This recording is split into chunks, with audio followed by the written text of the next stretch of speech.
स्वर्ग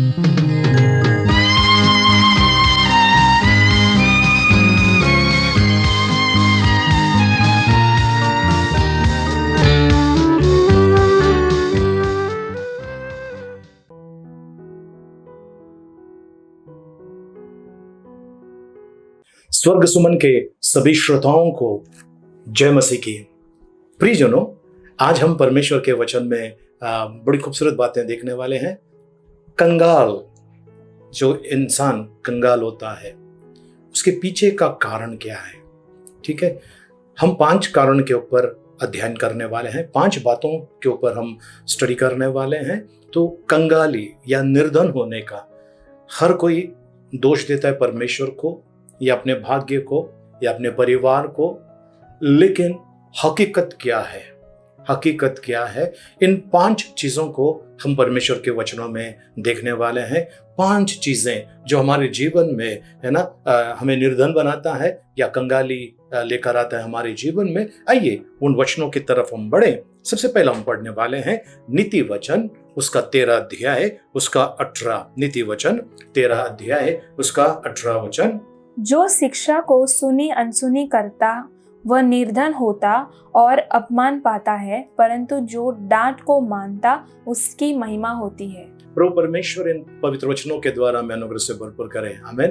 प्रियजनों, परमेश्वर का वचन कहता है, फिर से एक बार हम पढ़ेंगे जी। जो शिक्षा को सुनी अनसुनी करता। शिक्षा मतलब अगर कोई आपको राय दे रहा है या परमेश्वर का वचन जो है आपको बताया जा रहा है, उसे आप अनसुना करे, उसकी वचनों की इज्जत ना करे, या कोई व्यक्ति आपको राय दे रहा है, आपको समझा रहा है, नहीं समझता है, ऐसे व्यक्ति के लिए क्या हो जाता है जी? वह निर्धन होता है और अपमान पाता है। मतलब वो निर्धन होगा और वो अपमानित होगा। ठीक है ना? तो प्रियजनों, निर्धन होने के पीछे का सबसे बड़ा कारण यह है, जब आपको समझाया जाए, आपको परमेश्वर के वचन बताया जाए, या परमेश्वर के लोग जब आपको समझाते हैं, उन चीजों को आप नहीं मानते।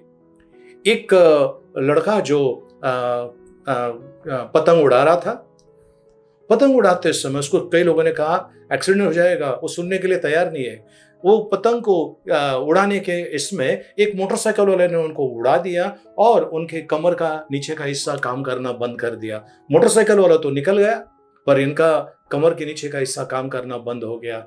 अगर ये सुनता तो ये बच्चा बहुत अच्छी तरह से रहता, पर इस व्यक्ति ने सुना नहीं, अनसुना किया।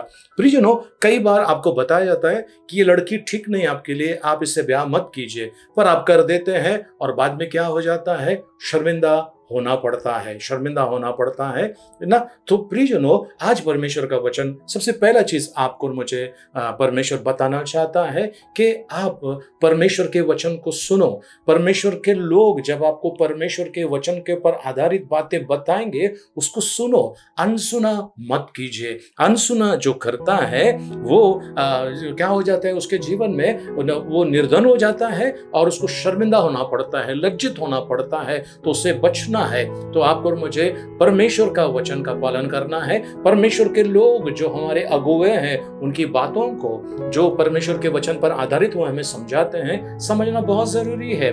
विवाह तो हमने देखा, कुछ लोग कर्ज लेके बैठते हैं जबकि कर्ज लेने की जरूरत नहीं है। उनको जब लोग कहते हैं कि कर्ज मत लो, अरे आप क्या मुझे सिखा रहे हैं? मुझे पता है मुझे क्या करना है। कर्ज भी लेते हैं और बाद में भरने के लिए तकलीफ हो जाते हैं, तो फिर बैंक वाले आ जाते हैं और तरह तरह का केस हो जाता है, पुलिस केस हो जाता है, कोर्ट कचहरी का भागदौड़ करना पड़ता है। तो आपको जब बताया गया कर्ज मत लो, आपने कर्ज लेना चाहा, उद्योग धंधा, ये आपको उसके बारे में कुछ भी नहीं मालूमात है और आपको कुछ लोग बताते हैं कि भाई मत कीजिए। अगर आप करते हैं तो आप फंस सकते हैं। ठीक है ना? इसके अलावा हम भरोसा लोगों पर करते हैं, है ना। जब बताते कि ये व्यक्ति ठीक नहीं है, इसके साथ में आप रिश्ता मत रखिए, इस व्यक्ति के साथ में उठना बैठना आपका गलत है, मत कीजिए, नहीं सुनते हैं। और जब कुछ हो जाता है तो फिर शर्मिंदा होना पड़ता है। अगर कोर्ट में कुछ केस हो गया, कोर्ट कचहरी में जाना पड़ा वकील के पीछे, और कई सारा आपका रुपया चले जाता है, और ऊपर से आपको शर्मिंदा होना पड़ता है। प्रियजनों, दूसरी बड़ी चीज जिसके वजह से निर्धन होने का बहुत बड़ा खतरा है, वो है हमारी आलसीपना। अगर आप आलसी हैं तो निर्धन होना तो तय है। नीति वचन 6 अध्याय उसका 6 वचन में लिखा है जी, हे आलसी, चींटियों के पास जा, उनके काम पर ध्यान दे और बुद्धिमान हो। ओके, उनके ऊपर ध्यान दे और बुद्धिमान हो। प्रियजनों, चींटियों जो होते हैं ये इतने बारीक होते हैं, उनका कोई लीडर नहीं होता है। वे, उनको पता है गर्मी का समय है, वो बारिश के पहले सब अपना अनाज भर के रखता है। आज आलसियों को परमेश्वर कहता है, यदि आपके अंदर आलसीपना है, कंगाल होने के कगार पे आप है, निर्धन होने के कगार पे आप है, तो आपको दूसरों से मांगना पड़ेगा, दूसरों के सामने हाथ फैलाना पड़ेगा।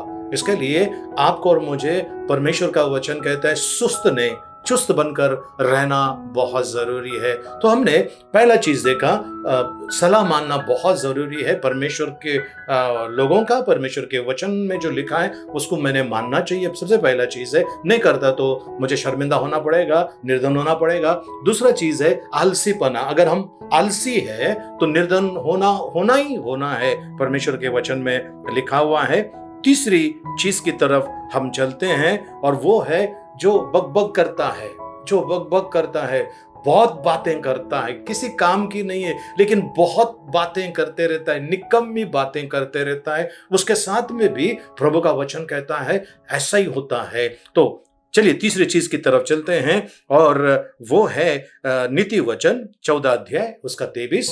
परिश्रम से सदा लाभ होता है, परिश्रम से सदा लाभ होता है, परंतु बकवाद करने से केवल घटती होती है। बकवाद करने से केवल घटी होती है, मतलब जो है उसके पास वो भी निकलते जा रहा है। सो बड़बड़ नहीं करना है, बड़बड़ नहीं करना है, निकम्मी बातें नहीं करना है, फालतू बातें नहीं करना है। जो जरूरत है उतनी बातें करना है, उससे अधिक बातें हमने नहीं करना है।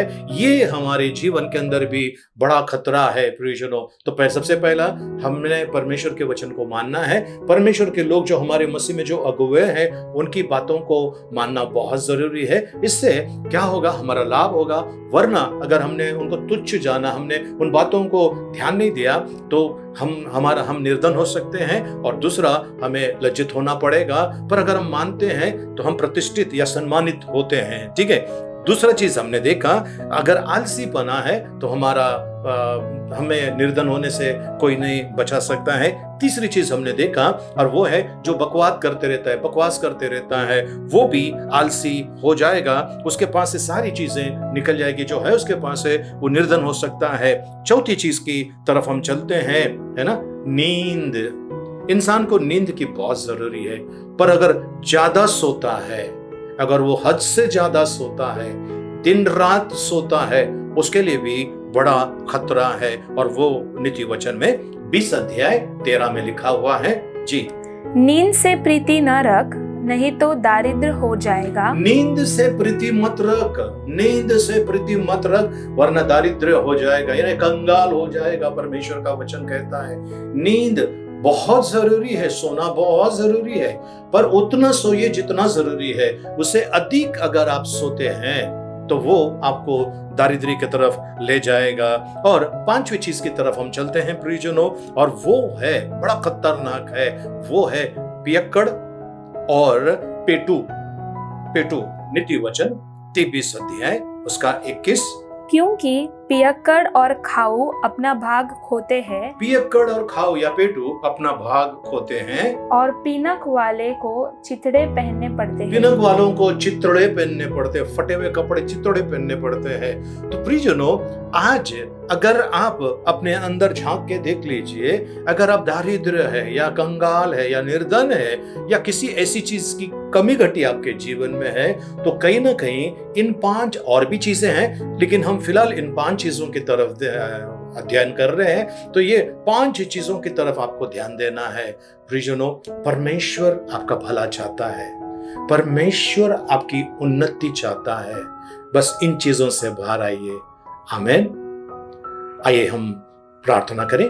पिता परमेश्वर, आपको धन्यवाद देते हैं, आपके नाम की स्तुति महिमा आपकी प्रशंसा करते हैं। आपके इन बच्चों को जो इस समय देख रहे हैं, सुन रहे प्रभु जी, आपके पवित्र हाथों में सौंपते हैं।